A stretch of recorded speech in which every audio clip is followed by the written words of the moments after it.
Dostlar, салам алейкум. Анан достор, кече Садыр Жапаров Нарынга келип, ат башын эл менен жолуп, ушу логистикалык центр куралы бардыгы менен кеңештим, специалисттердин баарын жолуп алып кеңешип чыктым. Анан 30 миң 40 миң жер жумуш орду менен камсыз болосуңар. Заводдор салынат. Тимеле өлөч айтты да, мен кепилдик берем дегенде элечи, ушу колдоп бергиле. Жыргайсыңар, коммунизм, социализм курулат дегенде айтты да. Мен специалисттерди чогултуп дегенде, ушул сөздү айтканда мен бир уадасы эсиме түштү. Эсиңерде болсо, Садыр Жапаров айтты эле дети президент болоордун алдына. Урматтуу кыргыз элим, Нарынга келген да. Урматтуу нарындыктар, мен бардык специалисттердин баарын чогултуп алып, кеңешип чыктым. 30 жыл чыдадыңар, эми 1 жаш чыдап койгула. Майдан баштап светиңер 77 тыйын болот. Ограничение алабыз деген. Эсиңерде болсо. Вышло так дегендей. Азыр светти кымбаттады. Демек специалисттер чогулткан эмес, ал жөн эле уада берип койгон да ошол убакта. Жөн эле баягы элдин кулагын жибитип койгон. Ошол сыяктуу кече ошол специалисттердин баарын чогултуп чыктым дегенде мен мындай ишенген жокмун, ачыгын айтайын. Логистикалык центр курулат. Анан жыргайсыңар дегенде ишенген жокмун. Анткени ал логистикалык центр курулат ооба. Бирок заводдор курулбайт. Түк ишенбегиле. Жумуш ордулар түзүлөт, 30 миң 40 миң дегенге түк ишенбегиле. Жумуш ордулары түзүлөт, 2-3 миңдей мүмкүн түзүлүшү мүмкүн. Ал орундарда ба Кытай жарандары болот, анткени ал логистикалык центрден ары Кытайга 30-40 километрдей эле. Ал жерден маршрутка менен ташып коет. 30-40 километр жакын эле жер го. Ошондо алам түк ишенбегиле. Мен бул логистикалык центрдин курулушуна каршымын. Эмнеге каршымын? Биринчиден, азыр кулак жебит айтат ба, ал жерде кытайлар эле эмес, түрктөр да бар, пакистандыктар да бар депчи. Биз пакистандыктар менен түрктөрдү жакшы билебиз. Түрктөрдүн миллионерине биз сага ат башыдан жер беребиз, бекер беребиз. Салык албайбыз. Барып ошол жерге эле барып эле завод ачып иштетчи деп сунуш кылып көрсөңөр, миллионерине. Миллионерим деп эле койчу, миллиардерине ушундай бир сунуш берсеңер, ат башыга өмүрү барбайт. Пакистандыкта барбайт. Анткени бизнес үчүн ат башы ыңгайсыз жер. Эмнеге? Бизнес кылыш үчүн бизнес инфраструктура керек. Инфраструктура дегенде бул сен бизнес завод ачсаң, ошол заводко мындай тетик-метиктерин берип турганга мини заводдор керек. Заводду колдоп турчу, снабжать этип турчу мини заводдор керек. Ошонун жанында. Экинчиден, жыды, темир жол сөзсүз керек. Анткени сен экспорттошуң керек, товарын жеткиришиң керек. Арзан жол керек. Ал темир жол керек. Үчүнчүдөн аэропорт керек. Аэропорттор керек. Төртүнчүдөн квалифицированный кадрлар керек. Ошондо алам бул бизнес проект эмес. Бул мындай бизнес ат башы жери бизнеске ылайыктуу эмес. Бизнес кылып завод ачканга ылайыктуу эмес. Ат башы өрөөнүнүн ат башы районунун өзүнүн калкы эле 30-40 миң. Анан мындай баарыңар жумуш менен камсыз болуп каласыңар деген бул утопия. Бул проектти Кытайлар баштаган, дети Атамбаевдин убагында башталып, $370 миллион салышмак. Анан кийинчерээк кол коюлган Атамбаевдин убагында. Анан Жээнбековдун убагында аракет кылышты, ишке ашырганга бирок болгон жок, эл каршы чыгып. Андан кийин Садыр Жапаров келди. Садыр Жапаровдун убагында анан азыр аракет кылып атышат да. Эми элестетип көрсөңөр, $370 миллион бар адам. Эми ат башыга барып бизнес кылабы? Өзүңөр эле элестетип көргүлөчү. Реально эле, объективно эле карагандачы. Мисалы, сиздин $370 миллион болсо элестетип көрсөңүз, сиз ат башыга барбайсыз, даже Бишкекке барбайсыз да, чынбы? Сиз Дубайга кетесиз же Америкага кетесиз да, тынч. Барып акчаңды саласың, ошокто бизнес кыласың, кыласың. Мындай экономический, политический риск деген жок. Ар бир 5 жыл сайын тиги президенттер алмашпайт. Экономический риск деген жок. Казактар границаны жаап салбайт. Мисалы, криминальный риск деген жок. Чорнойлар башын көтөрүп алган эмес, мисалчы. Мындай рисктер жок да, финансовый риск жок, мисалы. социальный рисктер жоқ, мысалы баяғы тиги Солтон Сарыда Кытайлар алтын кенин иштетишип анан тиги местныйлар бап тиги Кытайлар учпады, ошол сыяктуу социалдык рисктер жок, баягы рисктер жок. Анан сиз 370 миллион долларыңыз болсо, мисалы барып башка жака барасыз да, чынбы?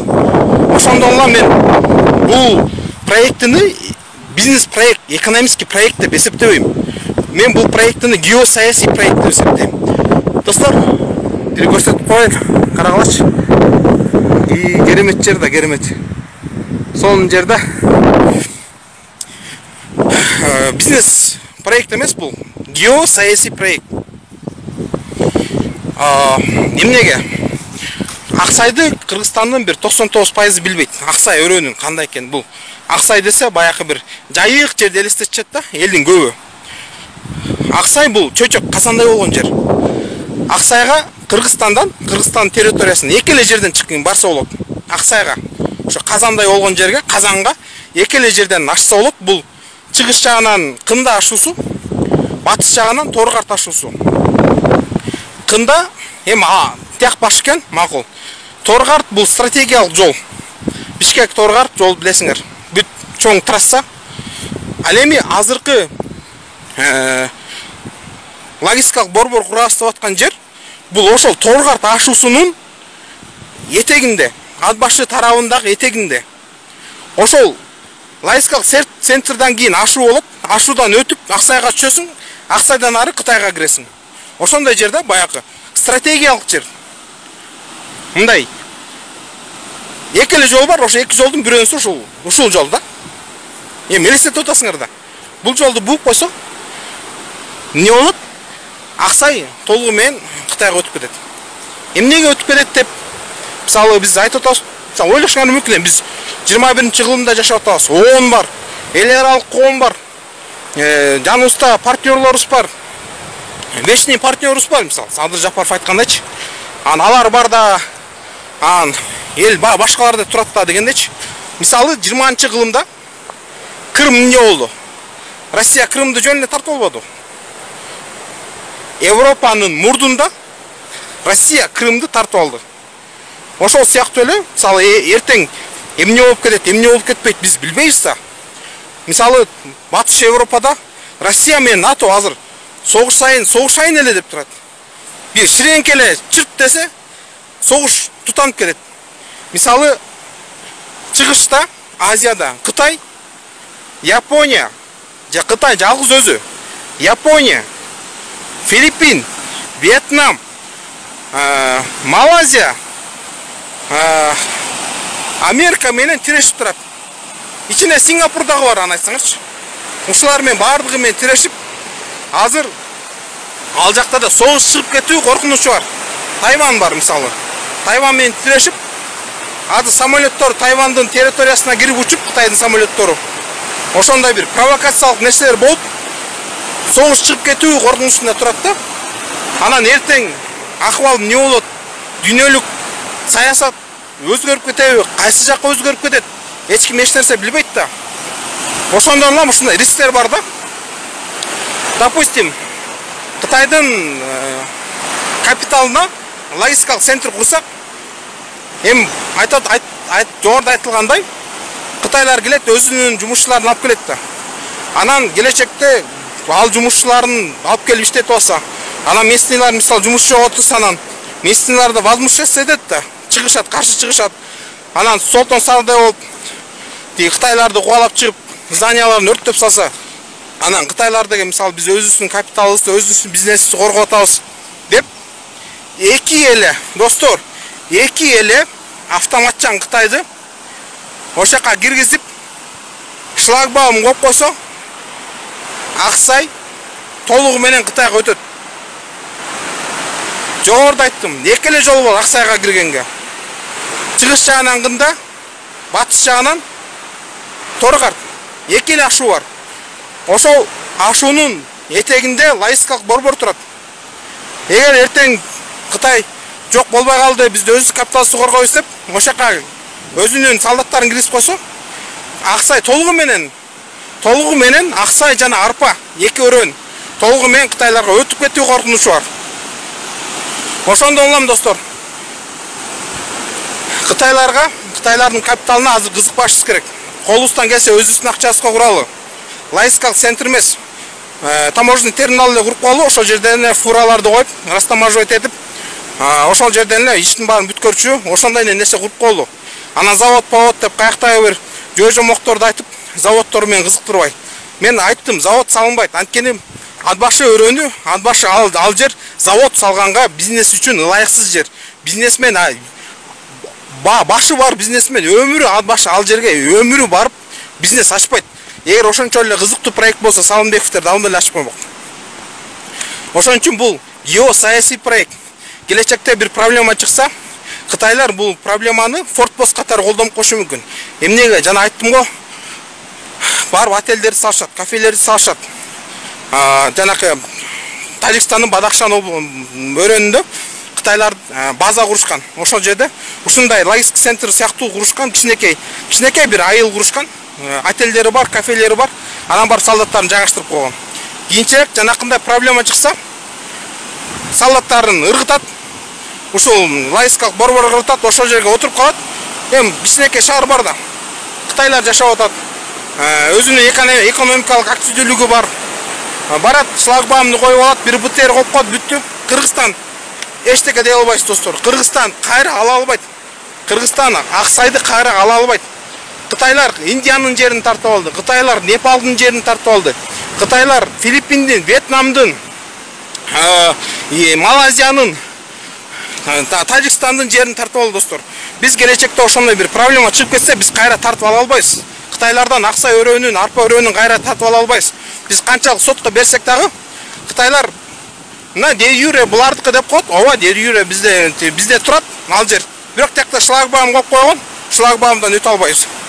Кытайлар болсо тек Аксайдан калаан кылып, шаарын куруп, 50 жылдан кийин, 100 жылдан кийин ал жерде Кытайлардын шаарлары пайда болуп, кен байлыктан иштетип, ушундай бир экономик активдүүлүгү өтүп кетет. Башталат дагы толугу менен Кытайга өтүп кетет. Ал жер болсо ат башы өрөөн үчүн, Кытай ат башы эл үчүн бул жайыт өрөөнүн келечекте экономикасы жакшы болуп кетсе, ал жер биз үчүн кен байлыктар иштечү өрөөн болот. Ошондон улам азыр Кытай капиталына, Кытайларга эч кандай сөкөнбөшүбүз керек, Кытайлардан алыс эле турушубуз керек. Колдон келсе өзүбүз терминал курушубуз керек достор. Ошондон улам ат башылык туугандар, бул терминалга каршы тургула, макулдооңарды бербегиле. Келечеги туман бул терминалдын. Келечеги белгисиз. Завод салынбайт, жумуш ордулары болбойт. Мен силерге гарантия берип айтам. Жумуш ордундары 2-3 миң кишиге болот. Алар да Кытайларды алат. Алардын эч нерсесине кызыкпагыла. Келечекте Аксай силердин жайытыңар, силердин өрөөнүңөр, силердин жериңер, силердин кен байлыгыңар, силерди багып аткан жер толугу менен Кытайларга өтүп кетүү коркунучу бар. Бул Кытайларда дүйнөсүндө термин бар, yellow threat деп. Бул термин өзүнчө болуп калган, сары коркунуч деген. Кытайлардын экспансиясын аныктаган термин yellow threat деп коет. Ошондон улам булар бизде эле эмес, булар дүйнө жүзүндө ушундай проблема болуп атат. Абайлалы достор, алыс эле туралы. Жакшы тургула.